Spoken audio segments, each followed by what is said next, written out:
할렐루야. 오늘도 오심의 큰 은혜가 우리 모두에게 함께 하시 바랍니다. 자, 오늘은 그 개교가 알려지니라 라는 제목으로 또 함께 은혜를 나누고자 합니다. 성경을 보면 그 엘리사 시대에 아람 나라의 왕이 이스라엘을 쳐들어오려고 했습니다.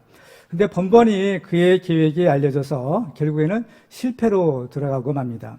그 이유는 하나님의 사람인 엘리사가 이스라엘 왕에게 아람 군대가 어디로 올 것이고 어떻게 그들을 방비해야 될 것인가를 알려주었기 때문입니다.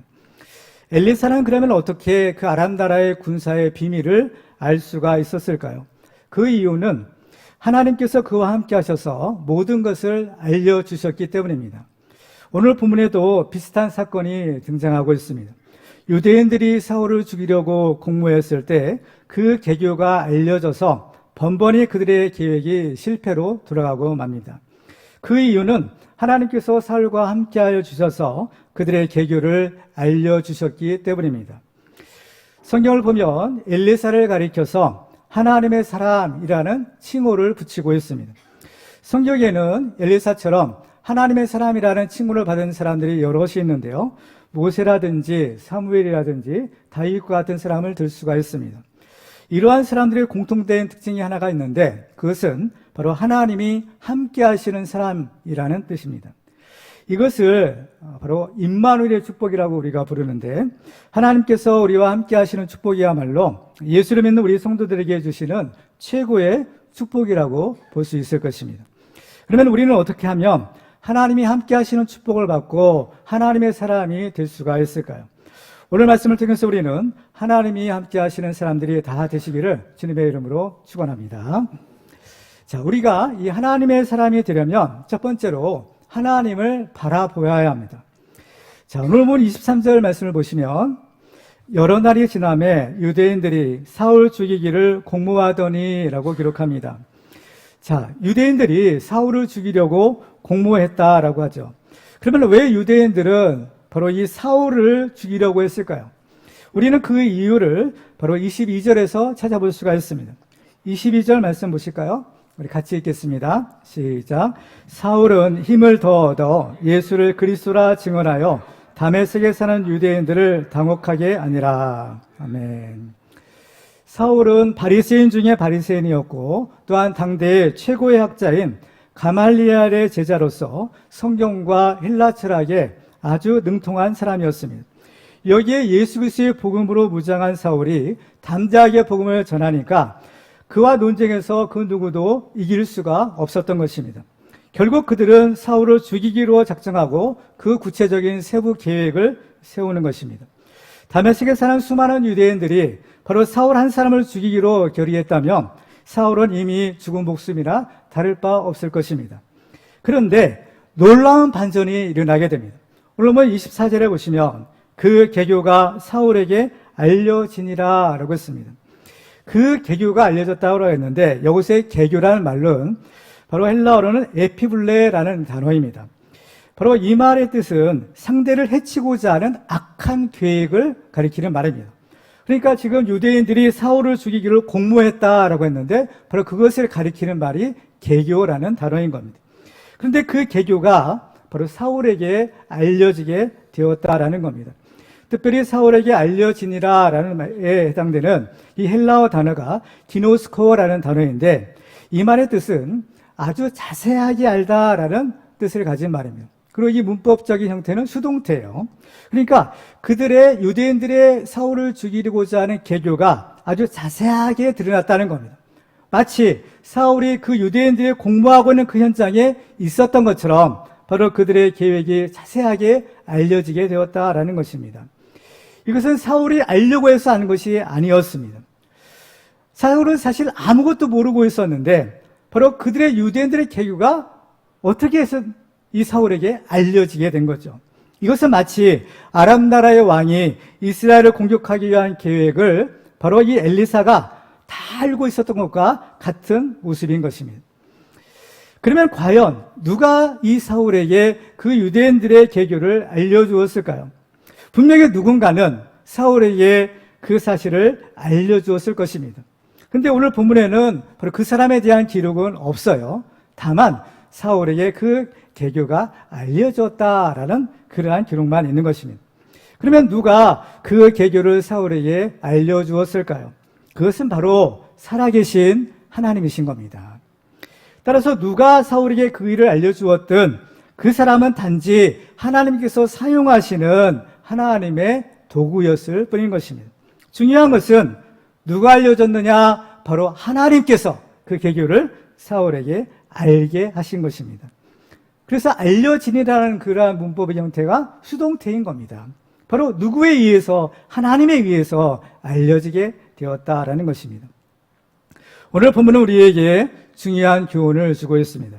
그것은 우리가 무엇을 하든 하나님께서는 다 지켜보고 계시고 또 우리가 한 모든 일들은 반드시 드러나게 되어 있다라는 것입니다. 누가복음 8장 17절에 보면 주님께서 이렇게 말씀합니다. 같이 읽어볼까요? 시작. 숨은 것이 장차 드러나지 아니할 것이 없고 감추인 것이 장차 알려지고 나타나지 않을 것이 없느니라. 아멘. 아무리 숨기고자 해도 다 드러나게 되어 있다라는 것입니다. 우리는 하나님이 나와 함께 하신다면 정말 좋겠다라고 생각을 합니다. 하나님이 나와 함께 하신다면 무엇이 두렵고 또 누구를 무서워하겠습니까? 근데 모든 사람이 하나님께서 나와 함께 하시기를 바라는 것은 아닌 것입니다. 죄를 지으려는 사람에게는 하나님이 자기와 함께 하는 것이 축복이 아니라 오히려 저주가 됩니다. 죄를 짓는 사람은 하나님이 없었으면 좋겠다라고 생각하고 또 하나님께서 자기를 보지 않았으면 좋겠다라고 소망합니다.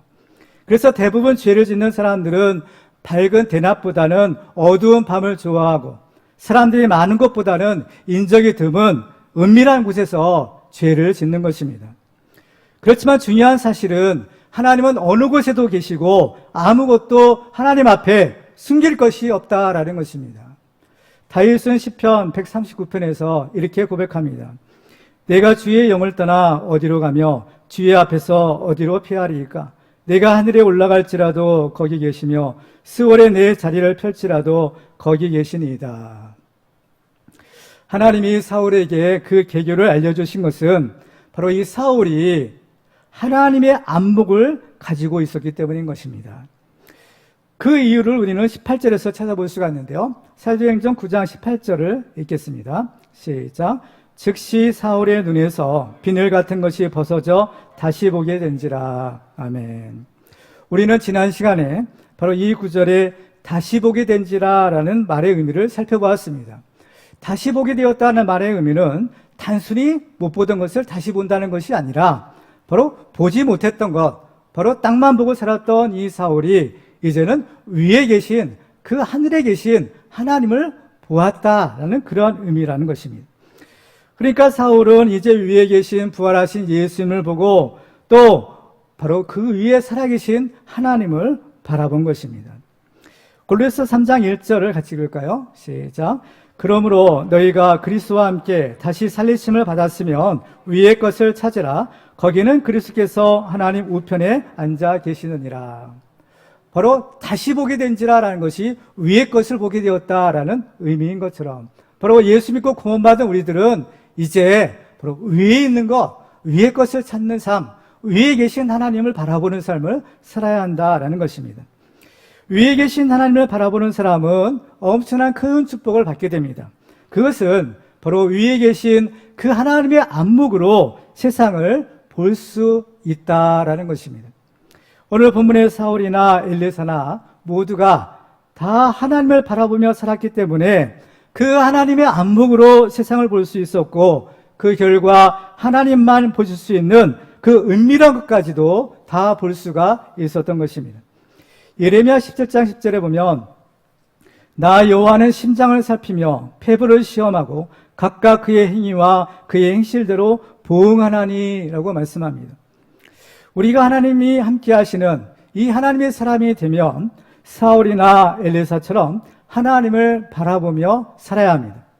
그럴 때 우리는 불꽃 같은 눈으로 인간의 심장과 폐부를 꿰뚫어 보시는 그 하나님의 안목을 가지고 살 수가 있는 것입니다. 우리는 항상 위에 계신 하나님만 바라보고 그 하나님의 안목을 가지고 살아가는 하나님의 사람이 되시기를 주님의 이름으로 축원합니다. 두 번째로 우리가 하나님의 사람이 되려면 하나님의 편에 서야 합니다. 오늘 본문을 보면 이 하나님의 반대편에 선 대적자들이 하나님의 사람을 죽이려고 하는 것을 보게 됩니다. 오늘 24절을 보시면요, 그 계교가 사울에게 알려지니라 그들이 그를 죽이려고 밤낮으로 성문까지 지키거늘이라고 합니다. 유대인들의 계교가 사울에게 알려져서 그때 처음 세웠던 계획은 무산되고 맙니다. 그래서 사울은 이제 죽음을 피할 수가 있었는데요. 그렇지만 유대인들은 포기하지 않았고 그 사울을 죽이려고 밤낮으로 성문까지 지키고 있었던 것입니다.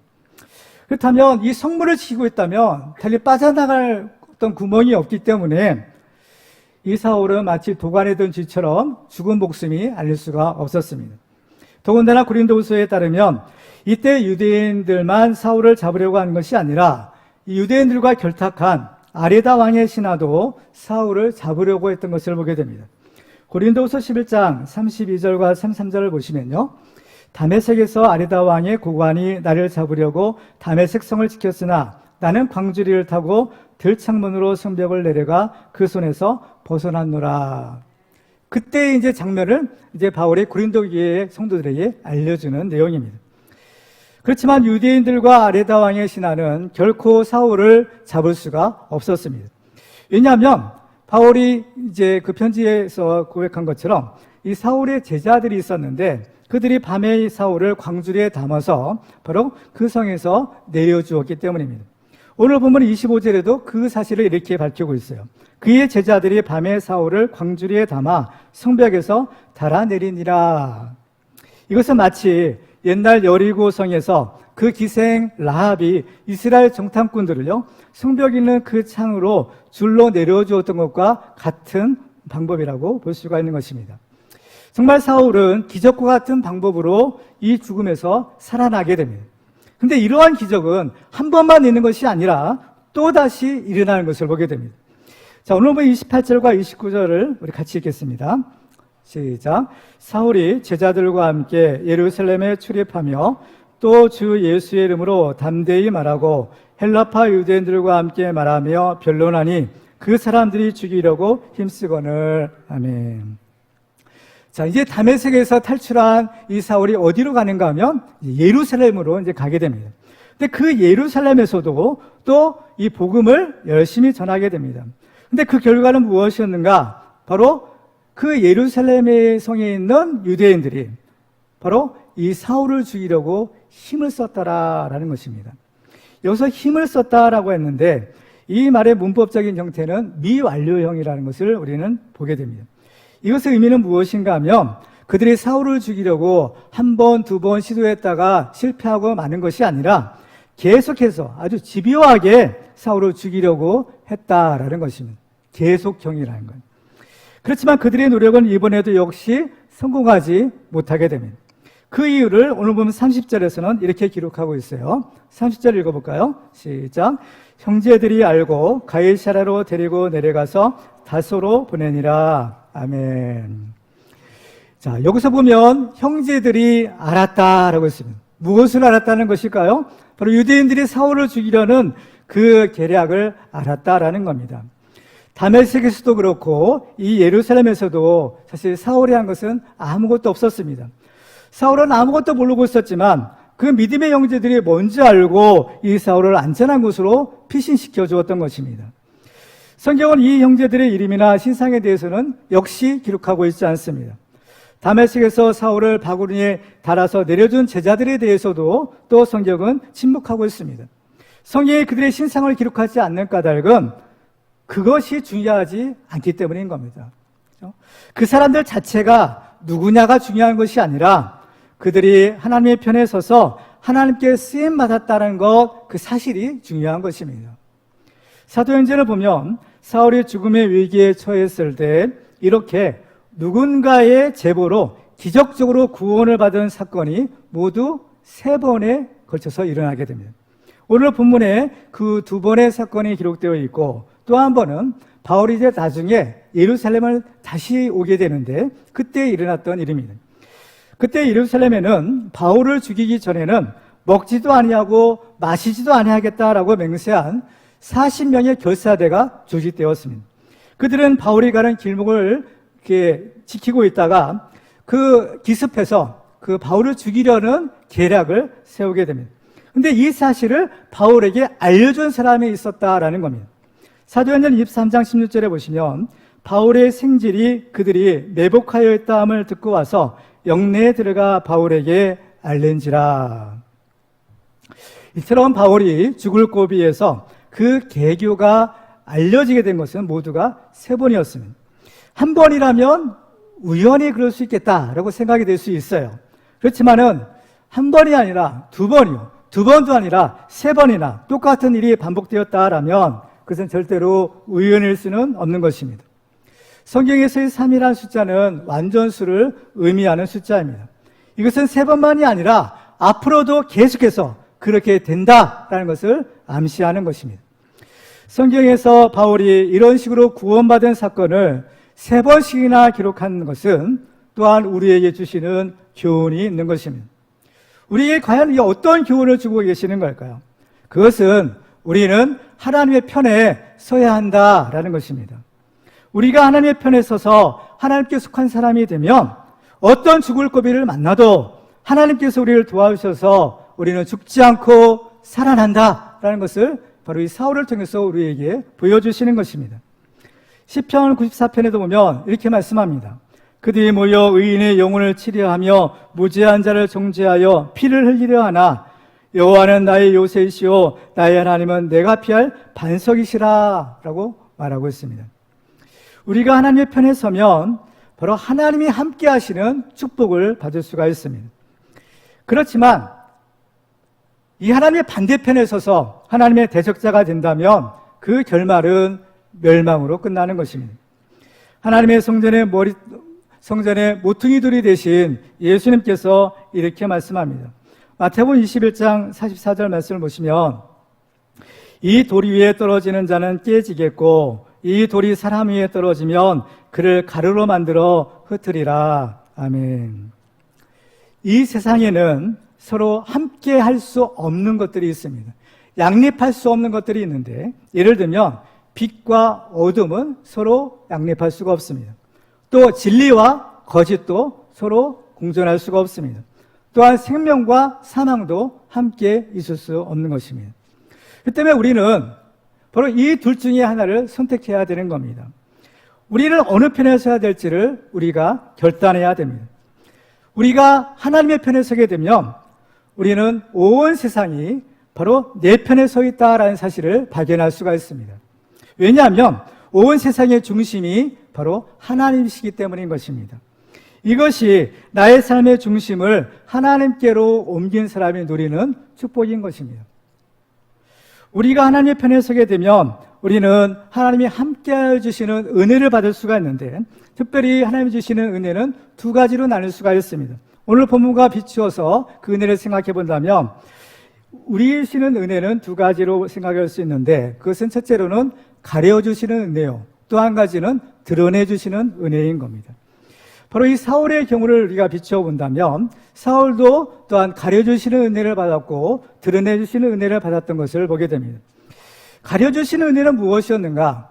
바로 사울의 죄와 허물을 가려주시는 겁니다. 사울은 고백하죠. 나는 죄인 중에 괴수로다라고 고백할 정도로 그가 예수 만나기 전에는 하나님을 대적하는 자요 또 예수 믿는 자를 박해하던 그야말로 죄인 중에 괴수였던 겁니다.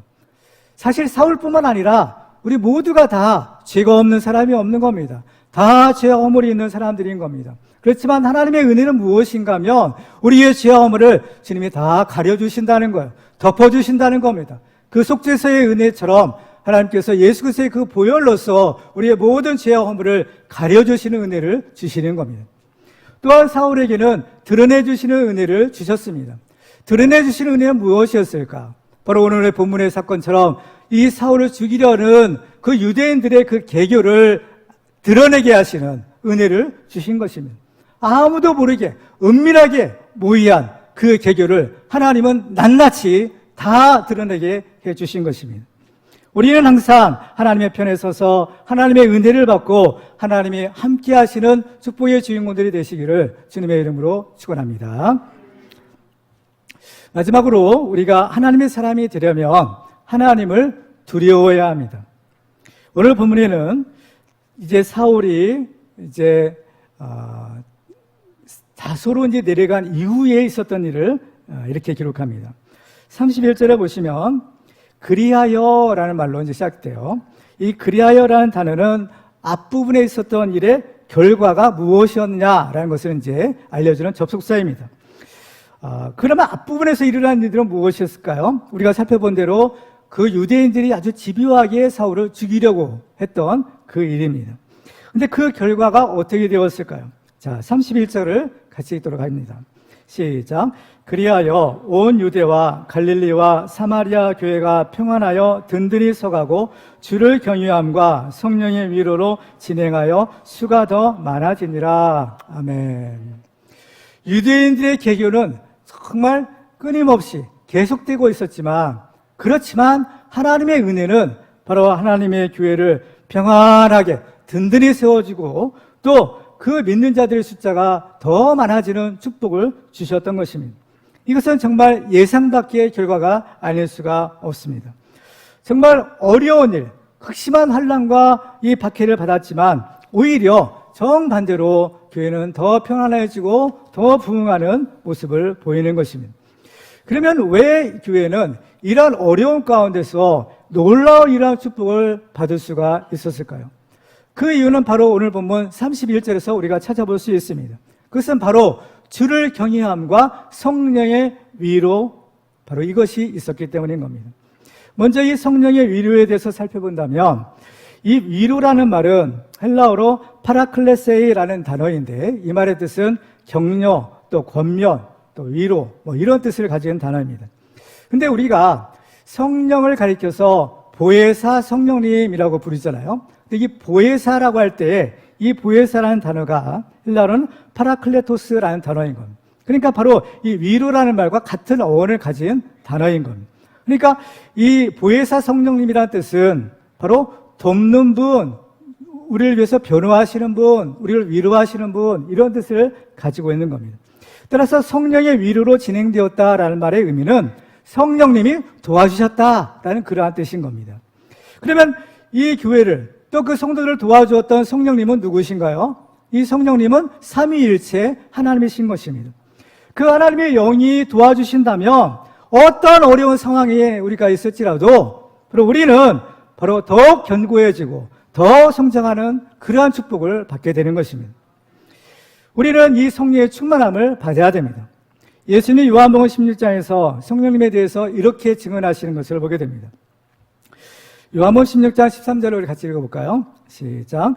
그러나 진리의 성령이 오시면 그가 너희를 모든 진리 가운데로 인도하시리니 그가 스스로 말하지 않고 오직 들은 것을 말하며 장래일을 너에게 알리시리라. 아멘. 자, 이 성령이 오시면, 이 성령은 무슨 영이에요? 진리의 영이라는 거예요. 진리는 거짓과 양립할 수 없다고 했어요. 성령이 오시면 모든 거짓된 것들이 다 드러나게 되는 겁니다. 어둠 속에 감춰졌던 거짓들이 성령이 오시면 밝은 대낮에 빛처럼 드러나게 되는 겁니다. 그 이 어둠은요, 바로 이 모든 이 빛 가운데서 다 물러나고 쫓겨나게 되는 것입니다. 그래서 이 성령이 오시면 우리를 진리 가운데로 인도하신다라고 말씀합니다. 이 성령님은 스스로 말하지 않고 들은 것을 말하신다라는 겁니다. 바로 하나님께 들은 말씀, 그 말씀을 선포하시고 전하신다고, 그러면서 장래일을 너에게 알리시리라 라고 말씀합니다.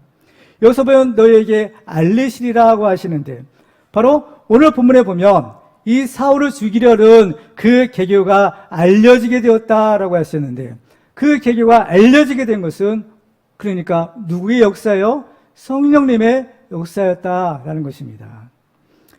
우리가 이렇게 하나님이 함께 하시는 사람이 되려면 바로 이 성령의 충만함을 받고 이 성령의 도우심을 받아야 되는 겁니다.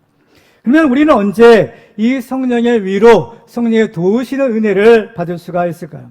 그것은 바로 하나님을 경외할 때인 겁니다. 그래서 보면 주를 경외함과 성령의 위로로 진행하였다라고 말씀합니다. 바로 우리는 이 하나님을 경외할 때 바로 성령의 도우심을 받을 수가 있는 것입니다. 성령님은 하나님을 경외하는 사람을 도우시는 하나님의 영이신 것입니다. 그러면 우리가 주를 경외할 때 성령의 도우심, 성령의 위로를 받을 수 있다고 그랬는데, 그러면 주를 경외한다라는 것은 과연 무슨 의미일까요? 그래서 주를 경외한다라고 했을 때 경외한다라는 말의 헬라어는 포보라는 단어입니다. 이 말의 뜻은 두려움, 존경, 또 경외, 이런 뜻을 가진 단어인 거예요. 그러니까 하나님을 경외하는 사람이라는 것은 곧 하나님을 두려워하는 사람인 것입니다. 성경을 보면 하나님을 믿는 사람을 가리켜서 하나님을 경외하는 사람이란 표현을 사용하고 있어요. 이것이 무슨 뜻인가 하면 하나님을 두려워한다, 하나님을 두려워하는 사람이다 라는 뜻입니다. 그러니까 하나님을 믿는다는 것은 무엇인가 하면 마땅히 두려워해야 될 하나님을 두려워하는 것이에요.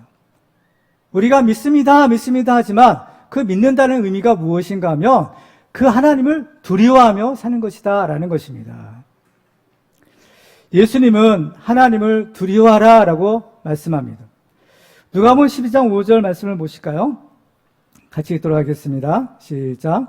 마땅히 두려워할 자를 내가 너희에게 보이리니 곧 죽인 후에 또한 지옥에 던져넣는 권세 있는 그를 두려워하라. 내가 참으로 너희에게 이르노니 그를 두려워하라. 아멘.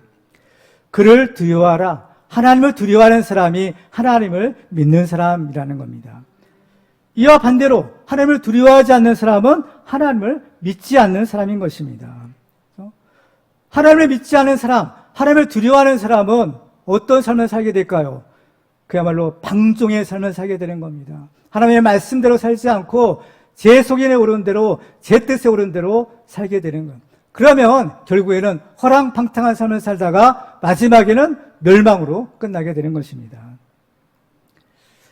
로마서 3장에 보면 의인은 없나니 하나도 없다라고 하십니다. 그러면서 이 죄인의 모습들을 열거하시는데 그때 로마서 3장 18절에 보면 이렇게 말씀합니다.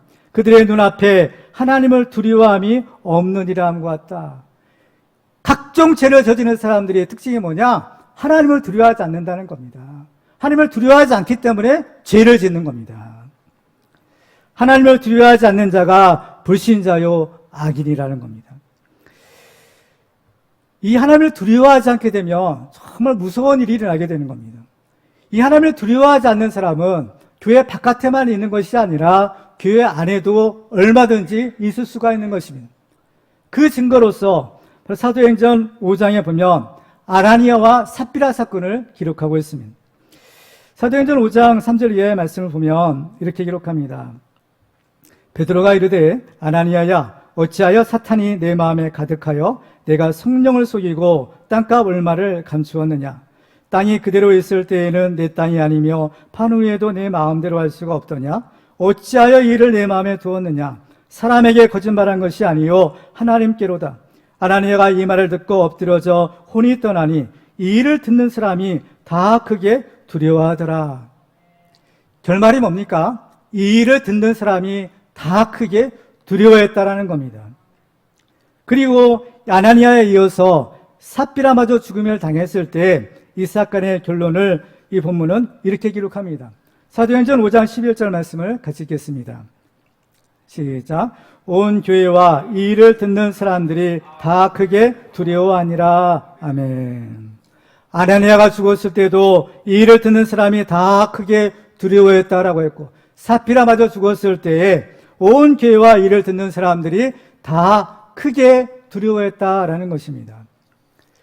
이 사건을 통해서 이제 온 교회와 이를 듣는 사람들이 두려움을 가졌습니다. 왜 두려워했을까요? 그것은 바로 그들의 앞에 하나님이 살아계시는구나. 바로 하나님이 우리 가운데 계시구나. 바로 하나님의 역사를 체험하고 바로 그것을 똑똑히 보았기 때문인 겁니다. 그런데 이 사람들이 느꼈던 이 두려움은 단순한 무서움이 아니었습니다. 이것은 하나님의 살아계심을 체험한 것에서 나오는 두려움이었기 때문에 이것은 곧 하나님을 경외하는 두려움이 바로 이것이 생기게 된 것입니다. 우리가 두려워하다라는 본래의 의미가 경외하다라는 것이었는데 바로 이 사건으로 인해서 사람들이 두려워했다. 크게 두려워했다라는 것은 이제 그들이 하나님을 경외하게 되었다. 크게 경외하게 되었다라는 그러한 의미인 것입니다. 그래서 이 아나니와 삽비라 사건의 그 결말은, 열매는 무엇입니까? 사도행전 5장 14절 말씀을 같이 읽겠습니다. 시작.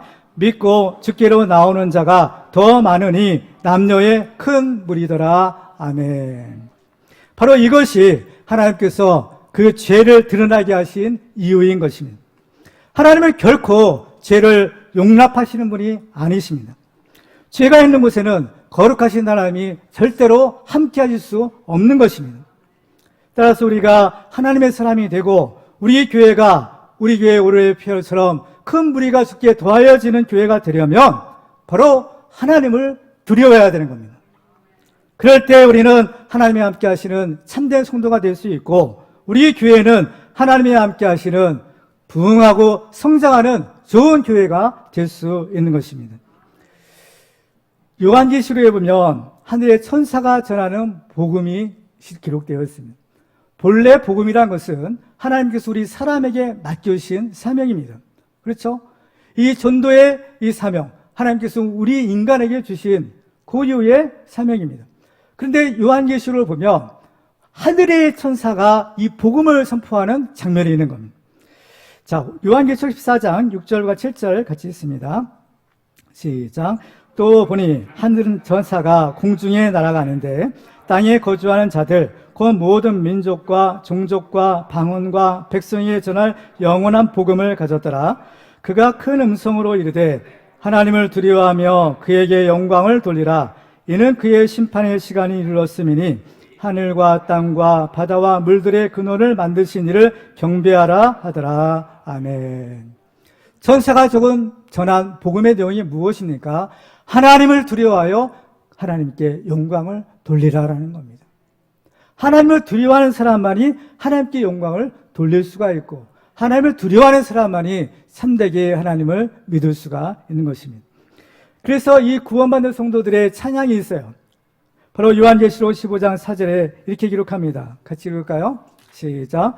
주여 누가 주의 이름을 두려워하지 아니하며 영화롭게 하지 아니하오리까? 오직 주만 거룩하시니이다. 주의 의로우신 일이 나타났음에 만국이 와서 주께 경배하리이다 하더라. 아멘.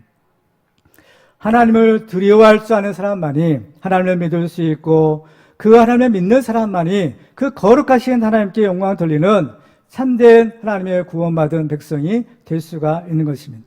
그래서 사울은 이렇게 우리에게 권면하고 있습니다. 빌립보서 2장 12절 말씀을 같이 읽겠습니다. 시작. 그러므로 나의 사랑하는 자들아 너희가 나 있을 때뿐 아니라 더욱 지금 나 없을 때에도 항상 복종하여 두렵고 떨림으로 너희의 구원을 이루라. 아멘. 두렵고 떨림으로 너희의 구원을 이루라 라고 말씀합니다. 우리는 하나님의 경외함으로 성령의 위로하심을 받고 하나님이 함께 하시는 축복의 주인공들 되시기를 주님의 이름으로 축원합니다. 이제 말씀을 맺겠습니다. 오늘 우리는 하나님이 함께 하시는 사람이 되는 비결을 살펴보았습니다. 우리는 우리의 영적인 눈을 열어서 위에 계신 하나님만 바라봐야 되고 그 하나님의 안목으로 세상을 보아야 됩니다. 그리고 우리는 항상 하나님의 편에 서 있어야 됩니다. 항상 우리는 하나님의 사람의 편에 서 있어야 됩니다. 그리고 우리는 항상 이 하나님을 두려워하는 이 경외함으로 주님을 섬겨야 됩니다. 우리는 지금도 살아계신 하나님이 함께해 주시는 사람이 되어 우리의 가정을 지키고 우리의 교회를 지키고 우리의 나라를 지키는 하나님의 사람들이 다 되시기를 주님의 이름으로 축원합니다.